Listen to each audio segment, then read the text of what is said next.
For years, Apple has treated the Mac like an exclusive club. If you didn't have $1,000, you were stuck with an iPad or a plastic Windows laptop. But 2026 is the year Apple finally breaks its own rules. A secret project is moving through the supply chain right now. It's a device that brings back the most portable design in Apple's history, swaps the Pro chips for a high-octane iPhone engine, and slashes the price to a point we haven't seen in over a decade.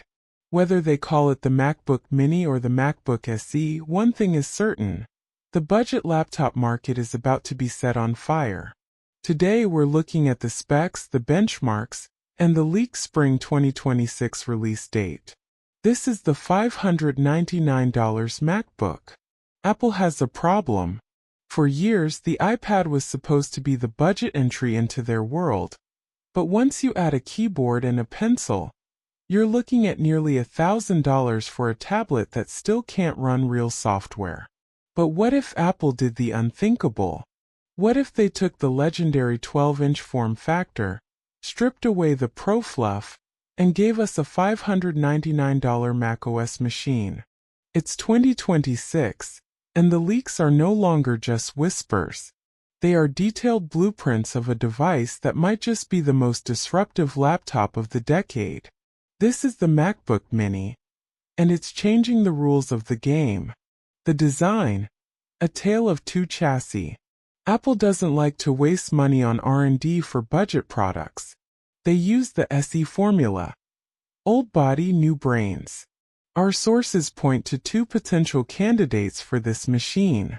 The 12-inch resurrection. The 2015 MacBook was ahead of its time. It was too thin for Intel's hot chips. But in 2026 with Apple Silicon, it's perfect. It's fanless, weighs under 2 pounds, and fits in a manila envelope. The only catch? One single USB-C port. Are you ready for the dongle life again? The 13.3-inch classic. The 2018 Air design. It's safer, has 2 ports, and everyone already loves the tapered wedge look. Using this chassis allows Apple to use existing assembly lines, which is exactly how they hit that $599 price point. The guts.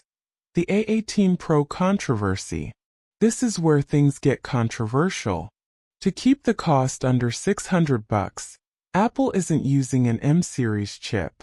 They're reportedly using the A18 Pro, the same silicon found in the iPhone 16 Pro. Before you say, that's just a phone chip, look at the numbers. The A18 Pro's 3nm architecture allows it to outperform the original M1 MacBook Air in almost every category.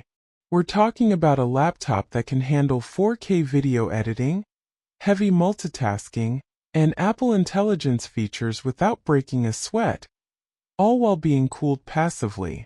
No fans. No noise. Just pure efficiency. The compromise. Where Apple cut corners. You can't get a Mac for $599 without some sacrifices. Here is the reality of the base model. Storage. 128 gigabytes. In 2026, that is tight. Apple is betting you'll pay for iCloud. RAM.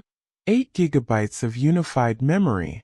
It's enough for Chrome and Word, but don't expect to run 50 tabs and a Final Cut project simultaneously. Screen.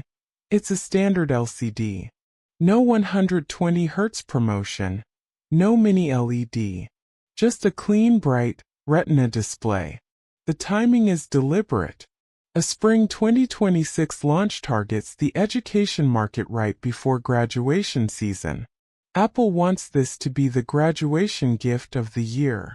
It's designed to kill off the high-end Chromebook market and stop Windows manufacturers from stealing the entry-level student demographic.